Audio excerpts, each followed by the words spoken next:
Yeah, they're always doing things we don't like. They use taxpayers' money to enrich themselves and their friends, and they never keep their promises to voters. They've been caught stealing and lying and taking bribes, and they mostly do what the big corporations want. Yeah, they're always doing stuff like that. They're completely corrupt. They're a bunch of lying crooks. Well, at the moment we don't have a court of law. We have a color of law, which is fiction. UCC is a set of codes that was set up over 100 years ago by lawyers. And with the Uniform Commercial Code comes contract law. It's all to do with contract. So we are not under any law. We're just under contract. The UCC is very, very important for people to learn about what's going on with their lives, because we are under contract law, no other law. There is no law at all. Majority of the judges here in the United Kingdom are not judges. They're just doing business. They might be a retired lawyer. They're doing business as judge. And so-called judges in Malawi and in Canada? All of them, exactly the same system. They're under the UCC. When you buy a car, you are invited to defraud yourself by then handing it over to the Crown of the state, unwittingly. Yes, because it's fraud, and they're committing this fraud, and they're not letting you know what they're doing. They make millions, hundreds of millions. The highway belongs to us. They says you have to pay to drive on the road. You don't.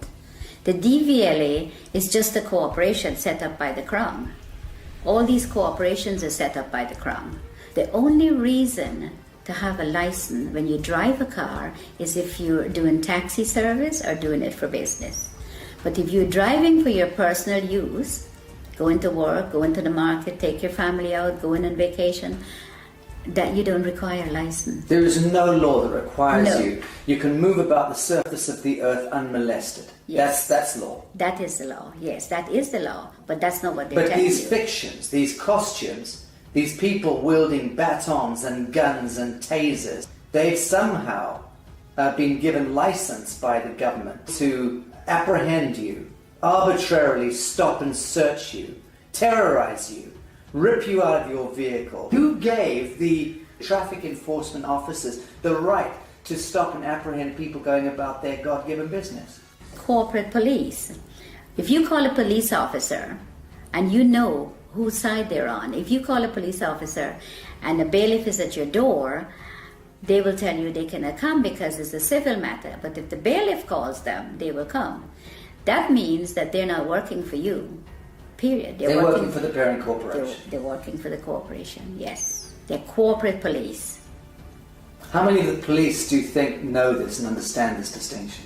I think 90%. Do you really? I do. I do. In the United States and in And here, yes.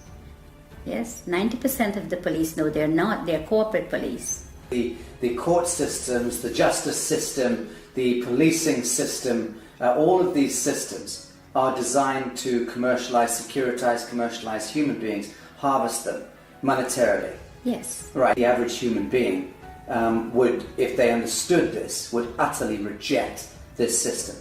Of course. If they understood it. Of course. But of course most people are completely indentured to it, yes. are mind controlled, Yes. reading the newspapers, watching the television, and repeating verbatim the bullshit that's taught to them. Yes. So- When this Prime Minister said she's going to give 300 billion to the common market, where do you think she's getting the money? Not from your wages that you pay taxes on. That's a different set of money. She gets it from your trust fund, from your birth certificate. That's where they get the money to build the roads and do everything you could think of. Do you think it would be the median value of the average 50-year-old by the time they turn 50 in the United States? What is being traded? I would say, in their name? I would say maybe $1 billion, over $1 billion. Right. We have gold. For every pound that if you weigh 8 pounds at birth, you have 8 pounds of gold set aside for you. Assigned to you by whom? By the Crown. In England? Yes. And in the United States? Yes. By the Treasury? Yes. And Because the United States is owned by the Crown. I think if people get to know and they come together, it doesn't take hundreds of millions. 1 million sovereigns get together can make a hell of a lot of difference, because the word spreads from one to the other. And once people get to know that this is what is being done to them, it's going to be like wildfire. Once people get to know the law, what they're under, and what they're doing to them, and how they're making... You see, they make things to distract you, like the news and all this fake, all this stuff, television, and this is what they do. So once people can get together, if 100 people go to the bank and all keep taking out £100, before the end of the day, the bank will close. It's very simple if people get to understand what's going on. And it would be good for them to know, because we need to stop this. We need to stop what they're doing to people, hurting people for no reason, put people in poverty. And by they, we're talking about the parent corporation. The parent corporation, The yes. banks and governments and justice systems all working to penalize and harvest humanity. Yeah, they're in bed together, everybody. They said, if they send you to the Citizens Advice Bureau, don't even bother to go, because they're working too with them. Everybody they have in their pocket. And it's very sad, because people will do things to other people for very little money. Are you hopeful for humanity? I am, very much so. Talk to us about the straw man. What exactly is the straw man? The straw man is your name written in block letters. Very simple. It was done at birth. What the government did, or the corporations now, not government, what they did is they took your birth certificate and made a second birth certificate with a trust, a Sisti QV trust. They made it in all block letters.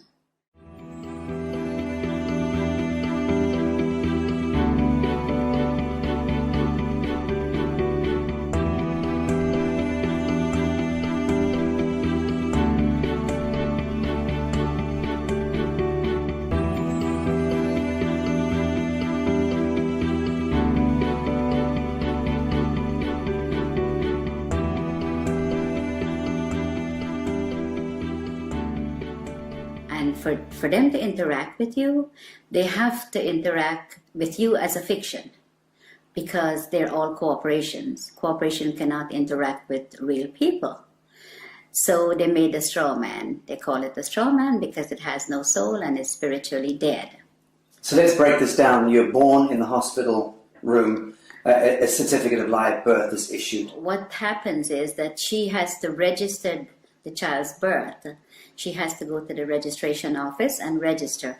If she does not register, she will be taken to court, according to what the law is saying. They take the birth certificate that she registered as an informant then that she has the child, and they made a duplicate in all block letters. She didn't, they did. So they've turned the living child now into a trust, fiction. into a fiction. Trust, yes. Which has a certain value allocated to it. Value, yes. Millions of dollars or pounds. And that trust, let's call it a bond, It is. because that effectively becomes traded thereafter. Yes, it becomes warehouse bond for money. So every human being that has been registered to the state or the crown by the mother ends up becoming some kind of a bond that is traded on the stock market Yes, without you ever knowing it. yes, without disclosing. And this is happening since the early 1900s. What they've done is really fraud, because they're fraudulently taking your child's birth certificate and make it into a dead entity. The dead entity birth certificate is making billions of pounds or dollars, depends on which country you're in. So your straw man is considered a dead entity, and the corporation can interact with it. If you have to go to court, it's not going to be in your real name, because they don't have it. All they have is the dead entity, and they interact with that.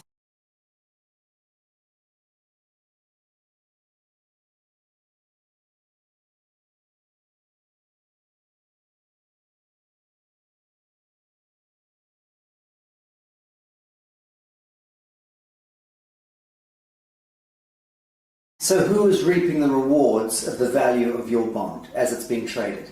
I would say the Federal Reserve, which belongs to the royal family, and the HMRC, IRS, these are the people where your money goes once you are registered. The mother register you, that's where the money goes, to them. Okay, let's talk about the difference between your signature and your autograph. Okay, a signature is under the UCC, which is the fiction, the straw man. Your autograph is the real person. So if you go up to a movie star and says, "Can I have your autograph?" You never say, "Can I have your signature?" It's always autograph because you have flesh and blood. Signature is what you're signing every time they can go into your account and take money. And every time you do sign a piece of paper, you can bet that that signature of yours is being monetized, securitized. It is. By the banks, by everybody that you, wherever you sign, credit cards, everything that you sign, they're getting funds off your trust fund from that birth certificate. Okay, so fees and all sorts of things and invisible costs are being discharged against your birth bond in that sense? Yes. Without you ever knowing about it? Without you ever knowing about it, yes. It was never disclosed to you. All the stuff was done without disclosing, and it's deception, it's fraud, and it's happening every day to everyone that's outside the inner circle. Okay, let's talk about the court system, because invariably your signatures lead you into a courtroom at some point, you know, whether it's for, and under the aegis of the court system, whether it's a marriage, a birth, a death, a registration of land, whatever. So we understand a little about the distinction between the signature and the autograph. What exactly is a court of law? Well, at the moment we don't have a court of law. We have a color of law, which is fiction. So when you go into a court system here or America, you walk into a system where there is no law. So it is lawless. So when you go in there and you speak to somebody doing business as a judge, there is no judge. You could ask the judge to see his oath. He doesn't have one. He's a cashier. Yeah, he's a banker. A banker. Yes. So when you sign any papers in the court, that's when he gets paid out of your 60 QV trust on your birth certificate. That's where he gets the money.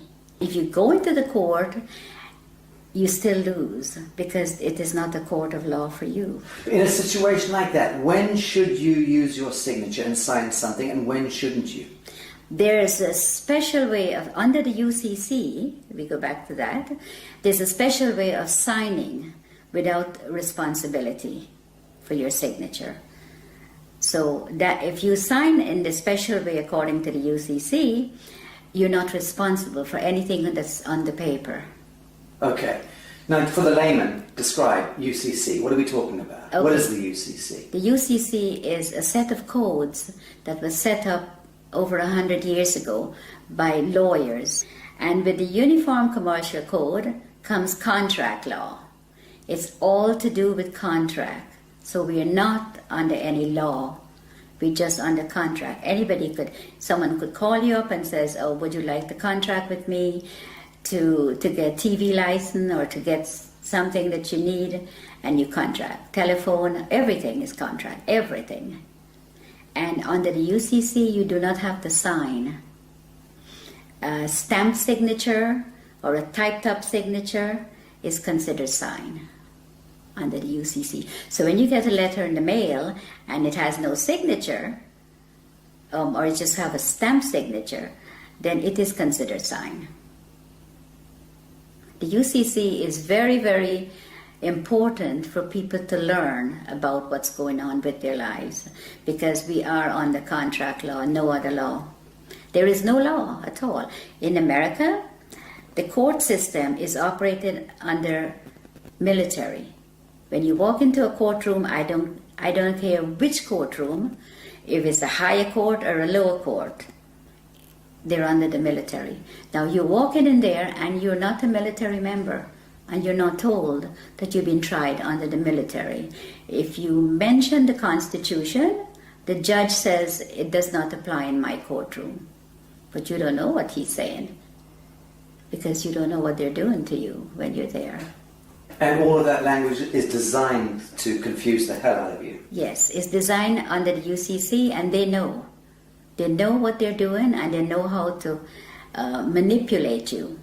So you're saying all judges are very schooled and versed in UCC? Yes. They're taken to special training Yes. schools in order to learn this? Yeah, the president appoints all the federal judges in America.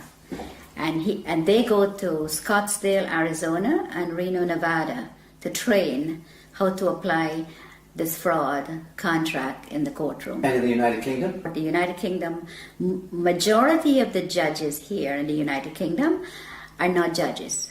They're just doing business. They might be a retired lawyer. They're doing business as judge. And That's all. so-called judges in Malawi and in Canada? All of them, exactly the same system. They're under the UCC. Okay, I want to talk about some mundane issues. Who owns your car? The DVLA in England. In the United Kingdom? Yes. Department of Vehicle licensing. Right. Agency. Okay. Yes. Well, the DVLA owns the car. It tells you on your registration, you are not the owner. You are just the registered keeper. Now, if you look up registered keeper, it says the person who is responsible for taking care of the vehicle, pay the taxes, pay the license, pay the insurance, and take care of it. But the DVLA could take it from you anytime they feel like. Crush it. They could clamp it. Because once you've registered it, you've handed it over to the to Crown the- of the state. That's right, yes. It's no longer yours. It's not yours, never. So again, when you buy a car, you are invited to defraud yourself by then handing it over to the Crown of the state unwittingly. Yes, because it's fraud, and they're committing this fraud, and they're not letting you know what they're doing. They make millions, hundreds of millions. The highway belongs to us. They says you have to pay to drive on the road. You don't. The DVLA is just a corporation set up by the Crown. All these corporations are set up by the Crown. The HMRC, the DVLA, they all do the same thing. So if you look carefully at your registration, it tells you right there. And in the United States of America, it's not the DVLA. What's the equivalent? It's the Department of Motor Vehicles. And again, they invite you to Yes. register the vehicle to them. Yes. They become the owner. They become the owner. The only reason to have a license when you drive a car is if you're doing taxi service or doing it for business. But if you're driving for your personal use, going to work, going to the market, take your family out, going on vacation, that you don't require a license. There is no law that requires No. you. You can move about the surface of the earth unmolested. Yes. That's law. That is the law. Yes, that is the law. But that's not what they But tell these you. fictions, these costumes, these people wielding batons and guns and tasers, they've somehow been given license by the government to apprehend you, arbitrarily stop and search you, terrorize you, rip you out of your vehicle. Who gave the traffic enforcement officers the right to stop and apprehend people going about their God-given business? The corporations that they're under. The police are not constables. And the Queen took an oath to represent the sovereign people, which she's not doing. She's now a corporation herself. So the police is under corporate. They're not constables. Constables are the people who that beats the street and get to know your neighborhood and speak to the people. Keeps the peace. Keeps the peace, yes. But they're not constables. They're corporate police. If you call a police officer and you know whose side they're on, if you call a police officer and a bailiff is at your door, they will tell you they cannot come because it's a civil matter. But if the bailiff calls them, they will come. That means that they're not working for you, period. They're working for the parent corporation. They're working for the corporation, yes. They're corporate police. How many of the police do you think know this and understand this distinction? I think 90%. Do you really? I do. In the United States and in... And here, yes. Yes, 90% of the police know they're corporate police. They But should- surely then they understand that they are in serious breach of their foundational oath. And they should thereby surely understand that the Queen of England is in serious breach of her coronation oath, Yeah. which requires her to intervene if her parliament or government is conducting any cruel and unusual punishments against the people.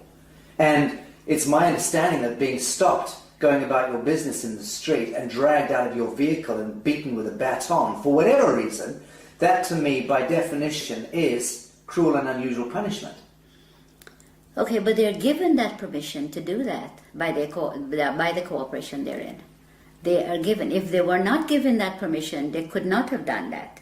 They could not drag you out of your car or molest you or take you to the station for no reason. But it's not a law that gives them the right. It's a statute. It's a technocratic words on paper, statutes that have allowed them contractually to go ahead and beat the citizenry, right? Okay, yes. But it's not lawful. No, it's not. It's entirely not. unlawful. It's legal and it's fraudulent activities, and they're being backed up by their corporate headquarters. So you cannot win because there's always somebody there to protect them, and they know that. So let's drill down into this. A policeman is there and should be able to respond to a living soul doing injury against another living soul. If they witness that, they have every right to intervene.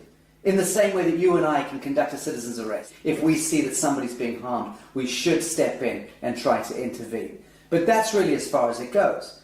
They have no business trying to commercialize human beings and penalize us for walking across streets or for not stopping at an amber light or whatever. All of that stuff is just nonsense dreamt up by the corporation. It is. Right. Yes, it is. It's all fraud. The Uniform Commercial Code and contract law and how these people operate.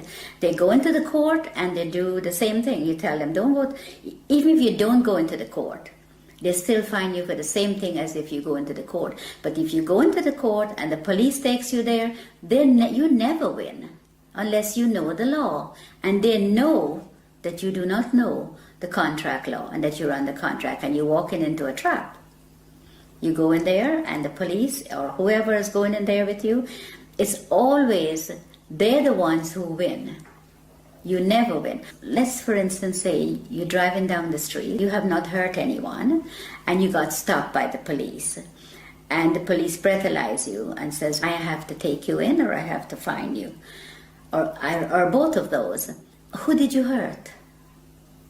Who did you hurt? Who are you going to be paying this money to? You didn't hurt anyone. There's no victim. There's no victim. You have to be a victim under the common law. For there to be a crime. For there to be a crime. It's as simple as that. It is as simple as that, because to give you a ticket or to book you and take you to the station, who did you hurt? There is no one that you have hurt. That's just a commercial penalty. It is a commercial penalty. Okay, so we're getting the picture here that the court systems, the justice system, the policing system, all of these systems are designed to commercialize human beings, harvest them monetarily. Yes. Right. Yes. Very, very little of that expenditure, that energy goes towards keeping the peace. Oh, none of it goes towards None. keeping the peace. They don't keep the peace. All they do is they create the problem and then they find a solution. And then sell you that solution. Yes. And then penalize you if you don't accept the solution. That's right. Right, sounds like a very rigged casino to me, rotten to the core. It is. And it seems to me that the average human being would, if they understood this, would utterly reject this system. Of course. If they understood it. Of course. But of course most people are completely indentured to it, Yes. are mind controlled, Yes. reading the newspapers, watching the television, and repeating verbatim the bullshit that's taught to them. Yes. So the truth is, it seems to me that human beings are not predisposed toward hurting one another. We don't enjoy going to war. No. We don't enjoy No. hurting each other.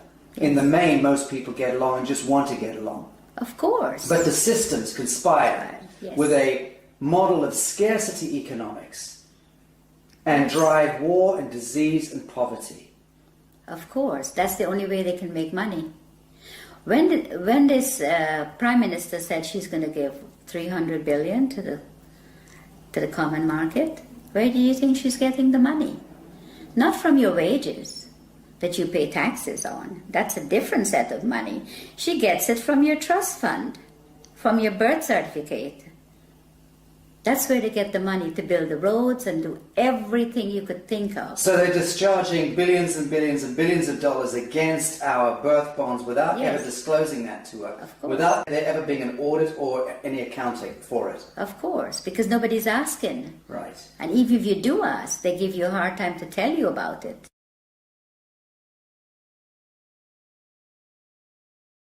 So if you try to go and discover your own birth bond, let's call it that, and you try to discover the true value, how does one go about doing that?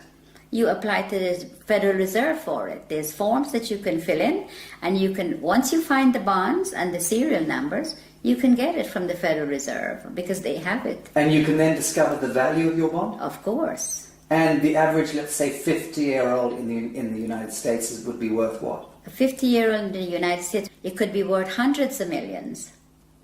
But one common, if you go on the website and you put in your birth certificate number, and it comes up only one, you have hundreds of thousands of people are trading on it. Right. That's only one that you know of. I think what I'm getting at is, what do you think it would be the median value of the average 50-year-old by the time they turn 50 in the United States? What is being traded? I would say, In their name. maybe $1 billion, over $1 billion Right. has been traded. Okay.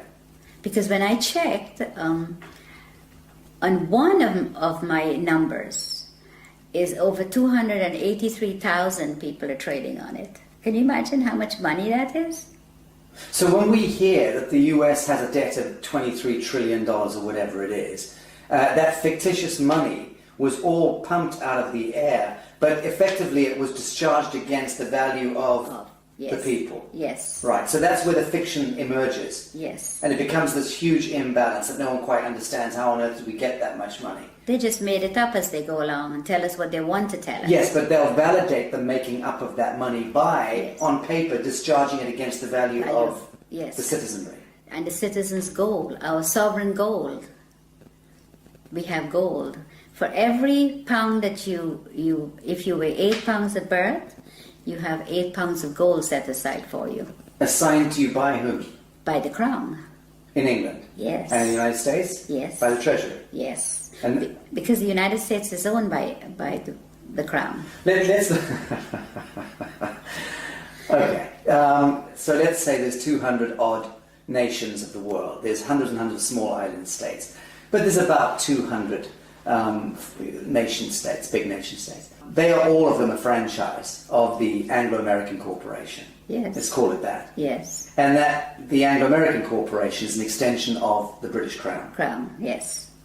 And the British Crown is collateralized by what, or backed by what? Gold. And by the people.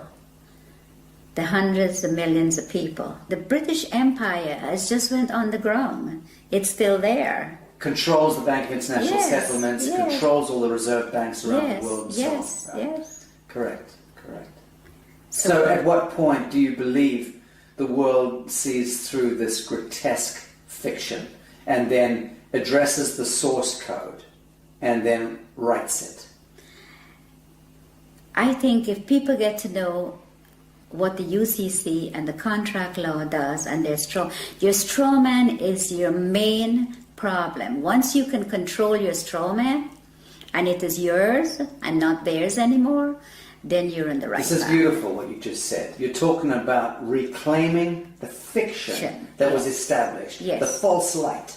Yes. Reclaiming the false light that was established in your name, Yes. given your identity, so to speak, at birth, Yes. without your knowledge. Yes. You're talking about us needing to reclaim that false light and step into ourselves, our true selves, Yeah.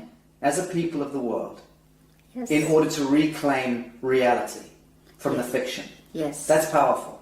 Yes, it is. And that's what I think everyone needs to do. All the sovereign people that's in poverty and whatever they put us in, that's what we need to do. We need to reclaim that, what they are making money on. That is ours.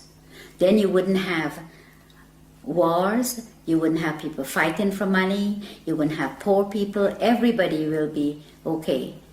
Everybody. But they do not want you to. If you do that, that will break down their system, and they do not want that. So once you know, you need to get into it and you need to start reclaiming your straw man. It is yours. Now, Bibi, you learnt all of this the hard way. You were sitting in your office in the United States running a very successful real estate business a number of years ago. Very successful, selling 20 to 30 properties every month. Yes. You had a lot of your own properties, you were living there with your family. Yes. Life was good. Yes. And into your office walked a corrupt policeman and an IRS agent. Yes. And these gentlemen effectively put you on the spot, told you that there was one of your clients that you were selling a house to was a drug dealer. Yes. And which you had no idea. Yes. How would you know? And they effectively then tried to pin this a crime onto you by suggesting that you were effectively receiving laundered funds. Yes. And out of the blue, your life turned into some grotesque horror story. Yes. You were dragged into court, Yes. and the next thing, you were put in prison for 8 years. Yes. Your life destroyed. Yes. And that was where you learnt Yes. law. Tell us about this. Well, when I went to trial, and I thought, well, how could they do this? I have shown for 10 years my bank statements, so they see that I had no money was laundered by me.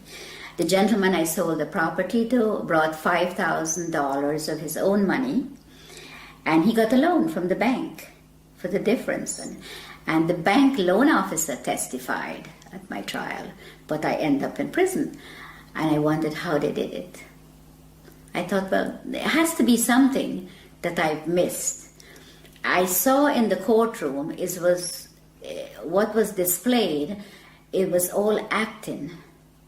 Like everybody, like we were in a theater, and they were acting, and I was a victim. Role playing. Yes, the lawyers, the prosecutor, they were all. My lawyer guaranteed my freedom, and I got sentenced to 8 years. Now, when I got locked up, my main aim was to find out how I end up there. Without doing, and I had over $1 million of real estate paid for, money in the bank. My children finished university. We were in a very comfortable, very hard-working family, very comfortable position. And I thought, no, it has to be something wrong, something they did that I couldn't see. And for every single day, for 7 years, I learned every single day. Christmas, birthdays, every day. You studied. I studied. You studied law. Yes. And you understand that you came to understand the highest expression of law, this UCC law. Yes. And what they're doing and how they could get you in there and how they could lie, how they commit fraud. And they all thought they were all laughing when I was found guilty, like, well, they get paid, you see. I didn't know, lots of money. I didn't know at the time. And these people, I was in the prison, and there were hundreds of women that were there that was in the same position as I was. They were tricked into the system. Yes, they didn't do anything. And then once they're in prison, they're having a prison bond issued. Oh, yes. And then their prison bond is traded on the stock market, Yes. making huge amounts of money. With their numbers, yeah. And they're relegated to becoming slave workers. Yes. And no one's told this. No, they get 12 cents per day. The food that was served in the kitchen was from the Gulf War. Cans of meat and all kinds of stuff. And they said the prison is not making any money, and they're telling the people out there that the prisons are losing money, and all these drug dealers and all these people coming into prison, and we don't have enough money. That's a lie. They're making thousands of dollars a day per prisoner. I know it's at least $3,000 a day. Yes. Per prisoner. But they invest into the prison system, into Unicor. Prisons for profit. Prisons for profit. Disgusting. And they invest in the prisons, and they make hundreds of billions of dollars. And the prisoners get 12 cents a day, and the food that they feed the prisoners... Not fit for dogs. No, it comes from the farms, and they get tax write-off on it. The chicken may be 2-3 months old and all kinds of stuff. They serve horse meat for beef.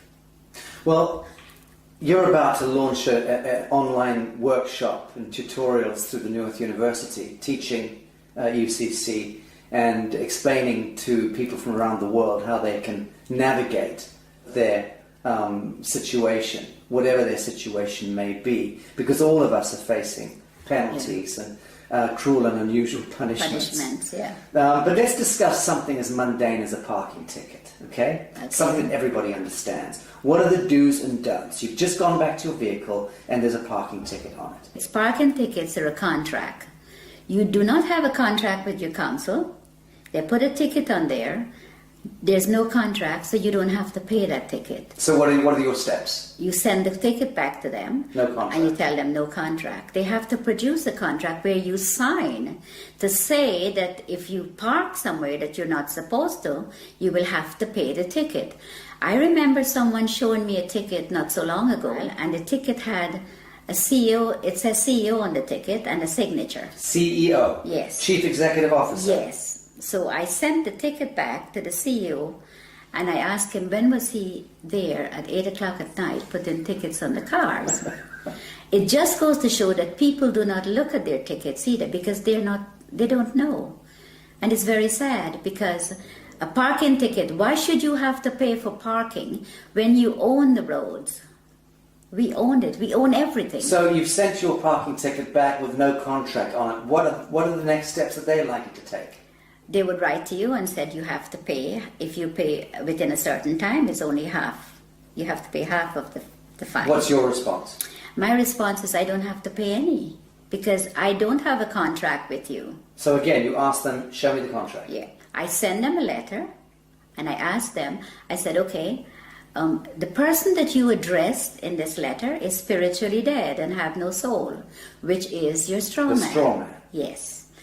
And I said that I had not given you permission to use it to make money, and there's a fine behind this of £250,000 every time you use it. They refused to answer, so I sent them, the following letter was a default letter.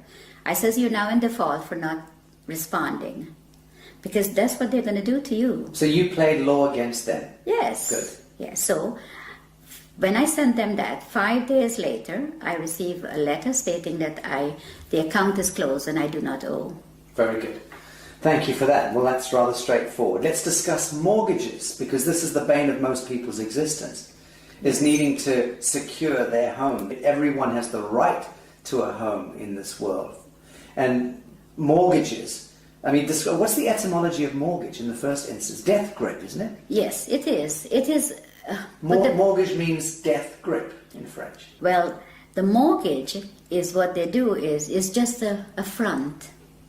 Because the minute you miss a payment, when you get a mortgage from the bank, they're after you. The first time you miss a payment, it goes straight into the insurance company that the mortgage company have. And they want you to miss a payment. And they want you to miss a payment because they don't lend you money. But let's go back. Your house is, let's say, worth $100,000. Now, when you apply for a mortgage, they don't have the $100,000, but you come along with your block black capital signature, you sign the application, they then monetize your signature by having $100,000 worth of your value discharged against your treasury bond. Yes. That money they then lend to you, and they double dip because they then get you to pay that money back plus interest. What they do is they don't lend you that. They don't lend you anything.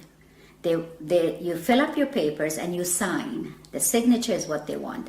Then they tell you, okay, you have to be a good boy and you have to be a good credit and you can borrow from me. So they lend you a piece of paper that you sign with very fine writing in the back. That's where the legalese comes in because that's what they do. Then you sign it, signature. They take that and they tell you, okay, the funds will be ready in 2 to 3 days to come back. The following day with the signature, they go into your trust fund and they get paid the $100,000. They never disclose to you that, okay, we got paid, so the house is now yours. No. They come back when you go, and the third day, they've already got their money. They say to you, okay, this is the agreement. You pay so much every month, the interest rate, all that you've already signed for. So now they put the 100,000 on the computer screen for you, so you can finish your house closing. Now that 100,000 is just numbers. It is not money, because they all own the banks. So there's no money pass, no cash, just paper. But they have your 100,000 already. If you don't pay, they take the house. They don't want nothing. They want the property, because the money is just paper. It has no value. So the property has value, so they take the property.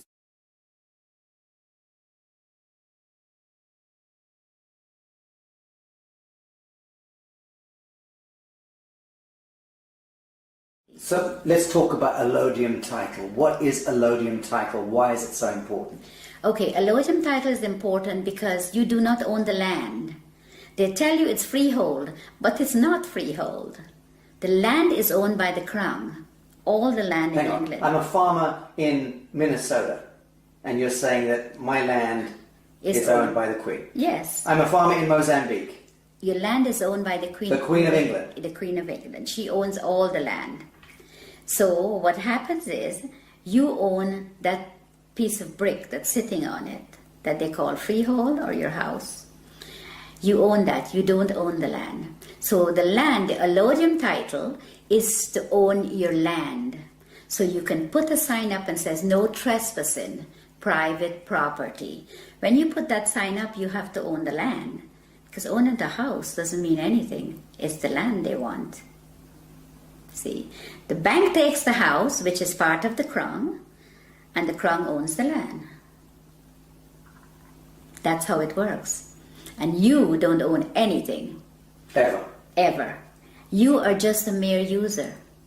So long as you are acting as your straw man. Now, when we reclaim ourselves from this fiction, and we do it as a people, many of us do it. Yeah. What then do you see? How do you see the dissolution of government, the dissolution of this behemoth, this Molochite monster that has taken over our lives, indentured us into bonded slavery all around the world, 7 billion souls, owned and controlled, indentured to a couple of hundred National Reserve banks themselves, indentured into the Bank of International Settlements, that controlled through the US Treasury, the Federal Reserve, the IFC, the IMF, the World Bank, and so on, back to the Crown of England, and behind that, the Vatican.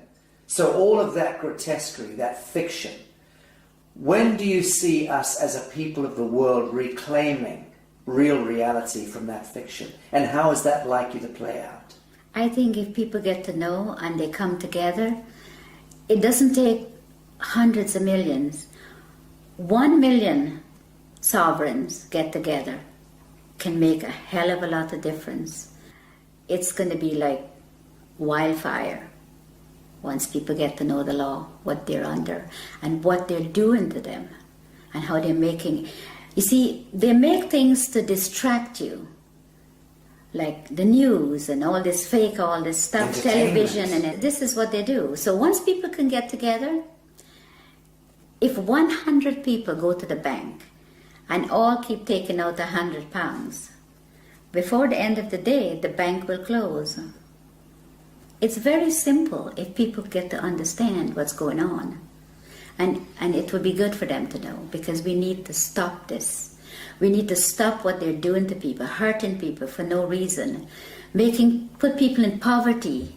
And by they, we're talking about the parent corporation. The parent corporation, The yes. banks and governments and justice systems all working to penalize and harvest humanity. Yeah, they're in bed together, everybody. They said, if they send you to the Citizens Advice Bureau, don't even bother to go, because they're working too with them.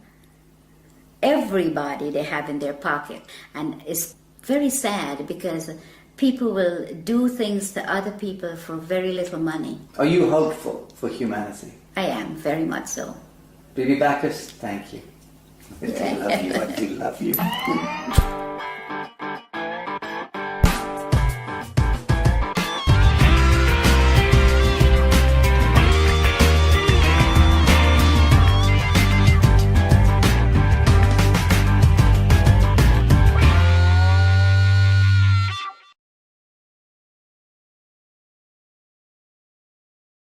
So let me get this straight.